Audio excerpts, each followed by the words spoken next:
കേരളത്തിന്റെ കുംഭമേള എന്നറിയപ്പെടുന്ന മഹാമാഘ മഹോത്സവത്തിന് ഇന്ന് തുടക്കം. ത്രിമൂർത്തി സംഗമസ്ഥാനമായ തിരുനാവായിൽ കേരള ഗവർണർ രാജേന്ദ്ര വിശ്വനാഥ അർലേക്കർ പതാക ഉയർത്തുന്നതോടെ തുടക്കമാവും. 2.5 നൂറ്റാണ്ടിന് ശേഷമാണ് തിരുനാവായ മഹാമാഘ ഉത്സവം നടക്കുന്നത്. വിവരങ്ങളുമായി അരവിന്ദൻ ചേരുകയാണ്. അരവിന്ദൻ, കേരള കുംഭമേളയ്ക്ക് ഇന്ന് തുടക്കമാവുകയാണല്ലേ? എല്ലാവരും കാത്തിരുന്ന ഒരു കുംഭമേളയാണ്. മായ, തീർച്ചയായും കേരളത്തെ സംബന്ധിച്ചിടത്തോളം കുംഭമേള എന്നുള്ളത് ഉത്തരേന്ത്യയിൽ മാത്രം നടക്കുന്ന ഒരു കാര്യമായിരുന്നു.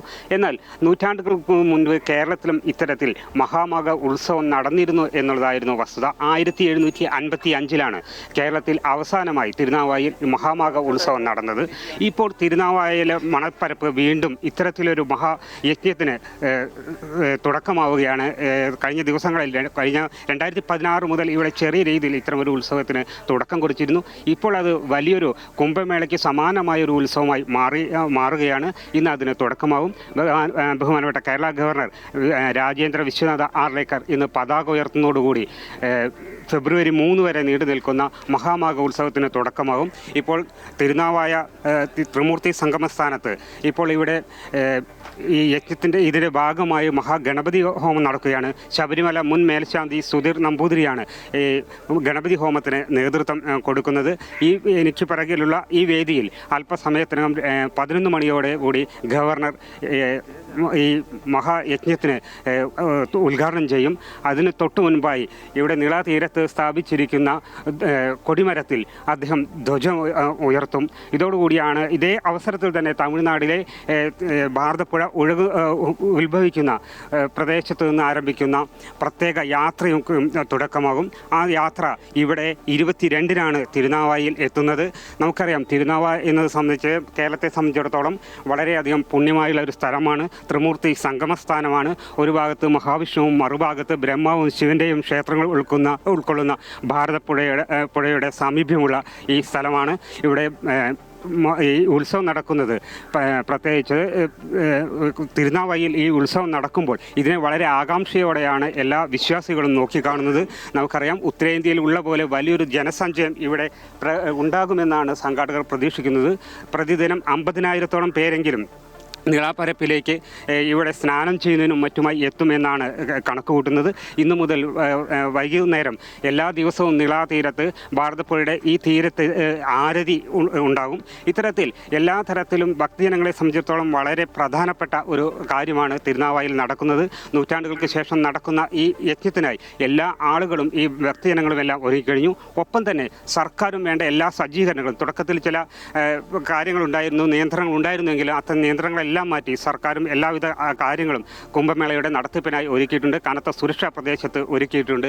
എന്തായാലും 11 മണിക്ക് കേരള ഗവർണർ ഇതിൻ്റെ തുടക്കം ഇവിടെ കുറിക്കും.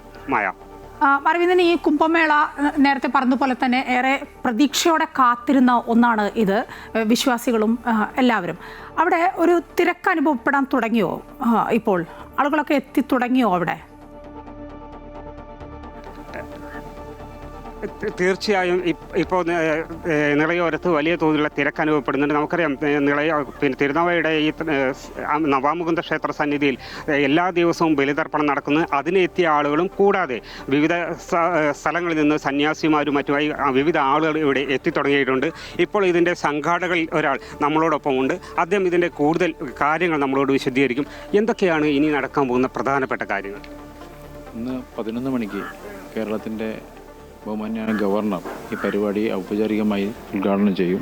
അതോടൊപ്പം തന്നെ ധ്വജാരോഹണ ചടങ്ങാണ് പ്രധാനമായിട്ട് നടക്കുന്നത്. അതോടുകൂടി ഈ വർഷത്തെ മഹാമഹോത്സവത്തിന് കൊടിയേറുകയാണ്. അത് കഴിഞ്ഞാൽ ഫെബ്രുവരി 3 വരെ വലിയ രീതിയിലുള്ള ജനപങ്കാളിത്തത്തോടു കൂടി ഈ പരിപാടി നടക്കുമെന്നാണ് ഞങ്ങൾ പ്രതീക്ഷിക്കുന്നത്.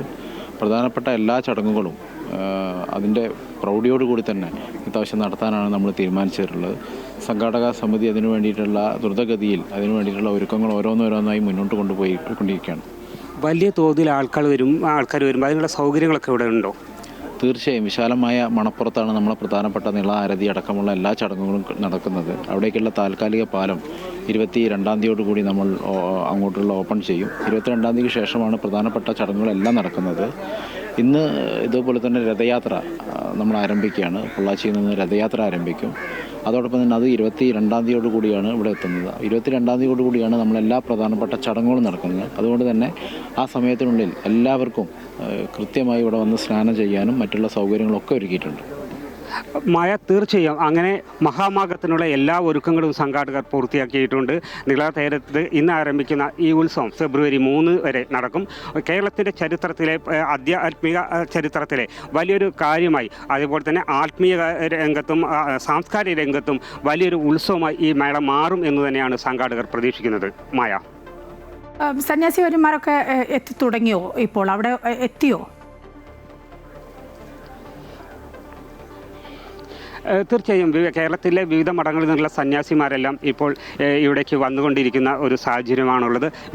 ഇന്നും നാളെയുമായി ഉത്തരേന്ത്യയിലടക്കം വലിയ തോതിലുള്ള സന്യാസി സമൂഹം ഇവിടെ എത്തുമെന്നാണ് സംഘാടകർ അറിയിച്ചിട്ടുള്ളത്.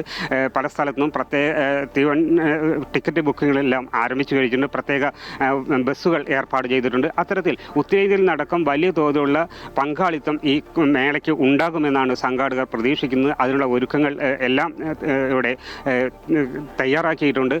അതുപോലെ തന്നെ കേരളത്തിൽ നിന്ന് വിവിധമാണ് KSRTC ഏതാണ്ട് 100ഓളം സ്ഥലങ്ങളിൽ നിന്ന് ഇങ്ങോട്ട് പ്രത്യേക ബസ് സർവീസ് ഏർപ്പെടുത്തിയിട്ടുണ്ട്. അങ്ങനെ എല്ലാ തരത്തിലും ഇത് വലിയൊരു ആഘോഷമാക്കി വലിയൊരു മേളയാക്കി മാറ്റാനുള്ള എല്ലാ ഒരുക്കങ്ങളും ഇവിടെ പൂർത്തിയായി കഴിഞ്ഞിട്ടുണ്ട്.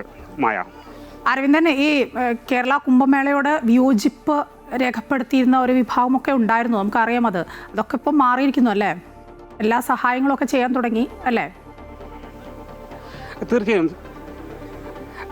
തീർച്ചയായും വലിയ തോതിലുള്ള എതിർപ്പ് തുടക്കത്തിൽ ഉണ്ടായിരുന്നെങ്കിൽ ഇപ്പോൾ അത്തരത്തിലുള്ള എതിർപ്പുകളൊന്നും ഇവിടെ ഇല്ല എന്ന് തന്നെ പറയാം. ആദ്യം അനുമതി നേരത്തെ തന്നെ സംഘാടകർ ഇതിനായി നടത്തിപ്പിനായി അനുമതി ജില്ലാ ഭരണകൂടത്തിന് നൽകിയിരുന്നു. പക്ഷേ അതിൽ കൃത്യമായൊരു മറുപടി ജില്ലാ ഭരണകൂടം നൽകിയിരുന്നില്ല. ഇത് വലിയ തോതിൽ വിവാദമായി. ഒടുവിൽ സ്റ്റോപ്പ് മെമ്മോ കൊടുക്കുന്ന ഒരു സാഹചര്യമുണ്ടായി. ഭാരതപ്പുഴയിലെ നിർമ്മാണ പ്രവർത്തനങ്ങൾക്കാണ് സ്റ്റോപ്പ് മെമ്മോ നൽകിയിരുന്നത്. എന്നാൽ ഇത് വലിയ പ്രതിഷേധമുയർന്നതോടെ അത്തരത്തിലുള്ള എല്ലാ കാര്യങ്ങളും ഇപ്പോൾ നീക്കം ചെയ്തിരിക്കുന്നു. ഇപ്പോൾ രേഖാമൂലം ഇപ്പോഴും അനുമതി നൽകിയിട്ടില്ലെങ്കിലും വാക്കാലുള്ള അനുമതിയാണ് ഇപ്പോൾ നൽകിയിട്ടുള്ളത്. സർക്കാരിൻ്റെ ഭാഗത്ത് നിന്ന് എല്ലാവിധ സഹായങ്ങളും ഉണ്ടാകുന്നുണ്ട്. RDOയുടെ നേതൃത്വത്തിൽ പ്രത്യേക മീറ്റിങ്ങുകൾ നടന്നിരുന്നു ഇതിൻ്റെ വിജയത്തിനായി. ഒപ്പം കേരള ഗവർണർ എത്തുന്നു. അതെല്ലാം കാരണം തന്നെ എല്ലാ തരത്തിലുള്ള സുരക്ഷാ സന്നാഹങ്ങളും എല്ലാം അധികൃതർ ഇപ്പോൾ ഒരുക്കിയിട്ടുണ്ട്. ഇപ്പോൾ നിലവിൽ കുംഭമേള സുഗമമായി നടക്കാൻ യാതൊരു തടസ്സവുമില്ല.